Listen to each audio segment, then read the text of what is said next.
ሰው ላይ የምታደርገው እያንዳንዱ ነገር ማስመሰል ይሁን መዋሸት ይሁን መስረቅ ይሁን ሰው መርፋት ይሁን ኢቭን የማታገቡትን ሰው ነፍስ በጥባጥቤ ሰውየው መጫወት ሊሆን ይችላል። ሴትም ከሆንሽ ወንድም ከሆን እመነኝ አንተን ደግሞ የሆነ ሰው ጥባጥቤ ይጫወትብሃል። አንቺንም እንደዛው የሆነ ሰው ይዛችሁ 2 3 4 ሰው የምትወዱ ሰዎች እመኑኝ እነዛ ሰዎች ወይም ሌላ ሰው እንደዛ ያደረገባቸው ነው።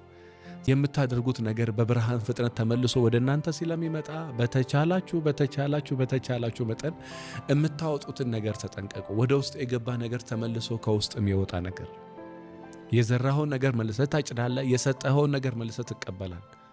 እንደዛ ከሆነ ህይወትን እያጠራ ትሄዳለህ። ምን ካደረክ የምታወጣውን ነገር ከተጠነቀቅ የምታወጣውን ነገር የማትጠነቀቅ ከሆነ ግን እመነኝ በቃ ትዘራለህ፣ መልሰህ ታጭዳለህ።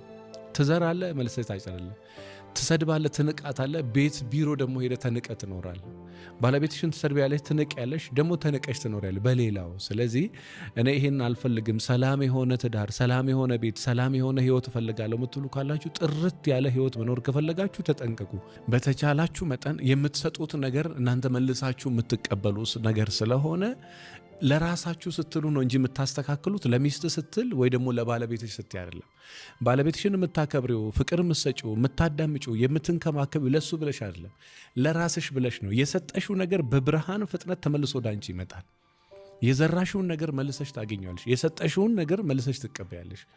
ስለዚህ በተቻለ መጠን የዘሩትን መልሶ ማጨድ ስላለ በብርሃን ፍጥነት ደግሞ ያደረግነው ነገር መልሶ ስለሚደረግልን በጣም ሲበዛ በተጠንቀቅ። ይሄ በጣም የብዙ ሰዎችን ህይወት ያበላሸ የብዙ ሰዎችን ነገር ያስተካከለ ነው። ባለቤትህን ከቤት ስመህ ስትወጣ መጥፎም ትሁን ጥሩም ትሁን ይቅር በይኝ ብለህ ባለቤትህን ስመህ ስትወጣ